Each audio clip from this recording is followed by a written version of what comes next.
Okey, hari ni NKH ada berita gembira. Botol baru kita sampai pula. Tak pernah tahu juga lah ni botol gapo pula sampai dekat NKH ni. Jomlah ada saja tengok.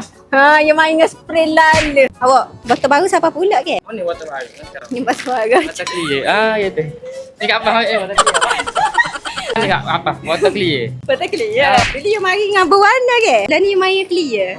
So, kalau awak nak tahu detail-detail untuk botol kosong, jom Kak Pah tunjukkan. Untuk botol baru, dia mari dengan 32ml dan botol lama 33ml. Seperti yang awak pernah tengok dah sebelum ni, kami pernah review. Untuk botol candy ni, dia mari dengan 6 warna yang berbeza sebelum ni lah. Tapi untuk hari ni, Kak Pah tak kecek pasal 33ml ni. Kak Pah nak kecek pasal 32ml. Tengok, kali dia kat belakang. Ya, extrovert. Tapi bila masuk kamera ni tak boleh.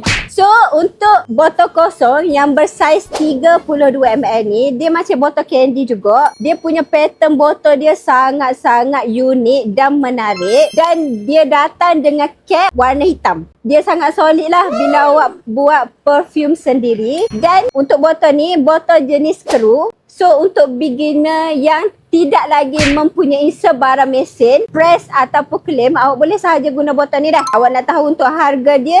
Jom kita ke tempat lain. Okey, untuk harga pula, untuk satu pieces RM2.63 sahaja. Tetapi kalau awak nak beli satu carton dan ke atas, awak akan dapat RM2.30 sahaja untuk satu pieces. Dan kami ada best price, iaitu kalau awak ambil dengan kuantiti 3 carton dan ke atas, awak akan dapat dengan harga RM1.90 sahaja untuk satu pieces. Murah sangat-sangat. Awak tak perlu keluarkan modal yang sangat-sangat tinggi untuk botol kosong. Okay.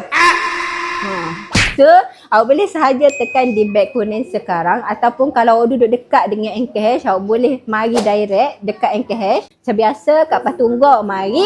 Awak lambat, awak rugi.